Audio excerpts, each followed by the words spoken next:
అరే నా మాట ఈరోజు నువ్వు రా అంటున్నాడు. ఈరోజు వికారాబాద్ శివులపల్లి గ్రౌండ్స్ ఒకట అతిరుద్ర మహాయజ్ఞం జరపబోతున్న సందర్భంలో పట ఇది 25వ తారీఖు జనవరి 25 నుంచి 31వ తారీఖు వరకు ఈ కార్యక్రమం జరుగుతుంది. ఇది మొత్తం కూడా ఆధ్యాత్మిక సేవా మండలి ఆధ్వర్యంలో పట ఈ ఆధ్యాత్మిక సేవా మండలి అనేది గత 15-16 సంవత్సరాల నుంచి వికారాబాద్లో పట ప్రతి సంవత్సరం కూడా ఈ కార్యక్రమాలు జరుపుకున్న సందర్భంలో పట మనందరికీ కూడా తెలుసు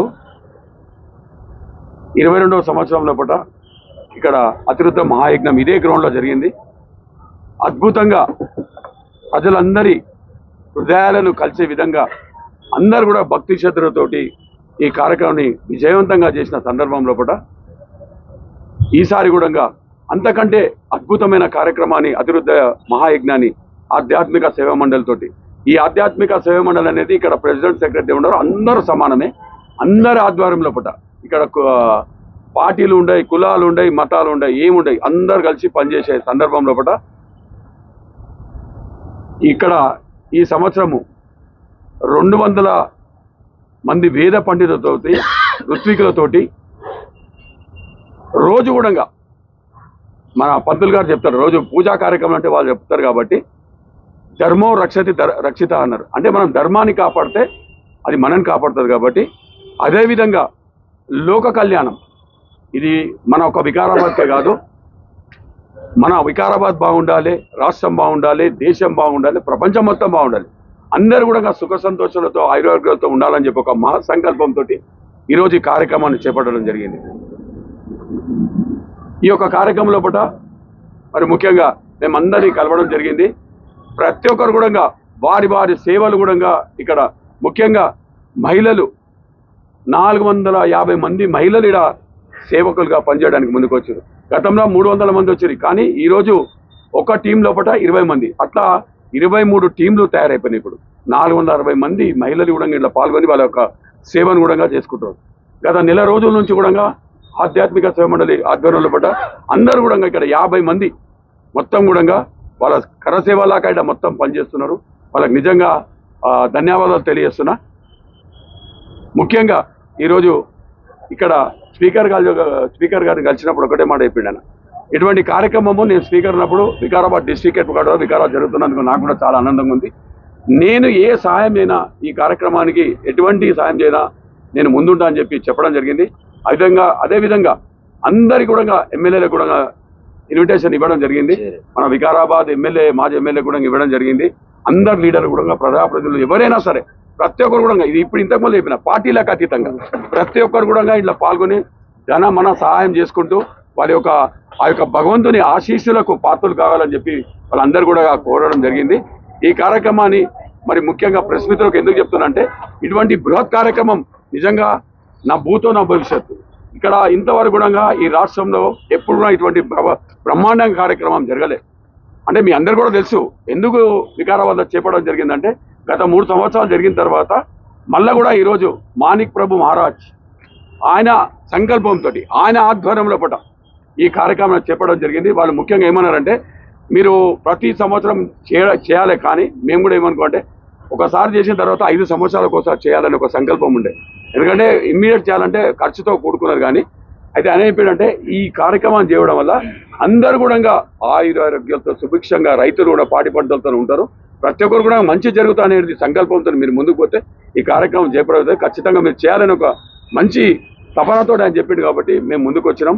ఈ ఆధ్యాత్మిక సేవ ప్రతి ఒక్కరు కూడా ఇలా పాల్గొని ఈ కార్యక్రమం విజయం చేయడానికి వాళ్ళు అందరూ కూడా సాయశక్తిగా పనిచేస్తున్నందుకు ముఖ్యంగా ఆధ్యాత్మిక సేవ అందరికీ కూడా ధన్యవాదాలు తెలియజేస్తున్నా.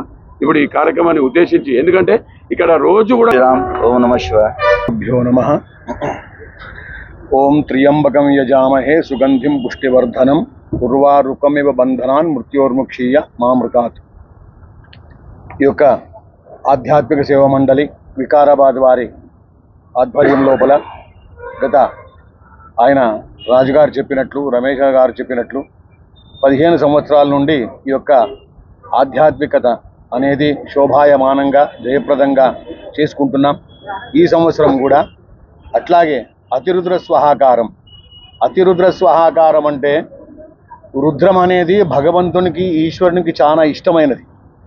ప్రతిరోజు అందరూ కూడా శ్రావణ మాసంలో కార్తీక మాసంలో అందరూ కూడా తమ ఇండ్లలో ఆలయాల్లో దేశమంతా ప్రపంచమంతా ఎక్కడైతే ఈశ్వరాలయాలు ఉంటాయో అక్కడంతా కూడా అభిషేకం జరుగుతుంది. ఆ ఒక్క అభిషేకం ఒకసారి రుద్రం అంటే ఒక రుద్రము 11 సార్లు అంటే ఒక ఏకాదశము, 11 ఏకాదశాలు అయితే ఒక లఘురుద్రము, 11 లఘురుద్రాలు అయితే ఒక మహారుద్రము, 11 మహారుద్రాలు అయితే ఒకటి అతిరుద్రం. కాబట్టి 14,641 రుద్రాలతో స్వాహాకారం, మళ్ళీ అదే 14,641 రుద్రాలతో పారాయణం అంటే అభిషేకం, సంతత ధారాభిషేకం 24 గంటలు 7 రోజుల పాటు ఏ రాత్రి 2 గంటలకు వచ్చినా 3 గంటలకు వచ్చినా కూడా అభిషేకానికి అవకాశం ఉంటుంది. దానిని సంతత ధారాభిషేకం.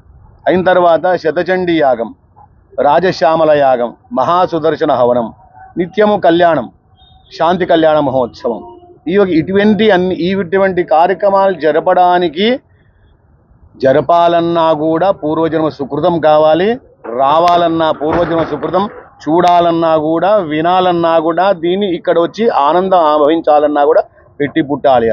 కాబట్టి హిందూ ధర్మం ఏం చెప్తుందంటే ఏ పని చేసినా కూడా సకల మతస్థులు సకల వర్గాల వారు అందరూ కూడా హాయిగా బ్రతుకుతారు.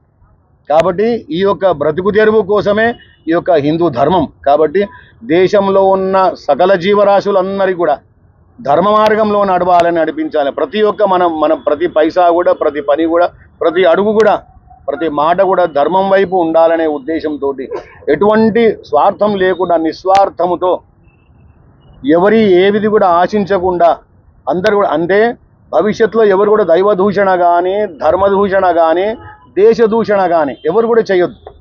ఏ వర్గం వారైనా కూడా ఎవరైనా కూడా ధర్మ కార్యాలే చేయాలి కానీ దైవ దూషణ చింతన చేయరాదు.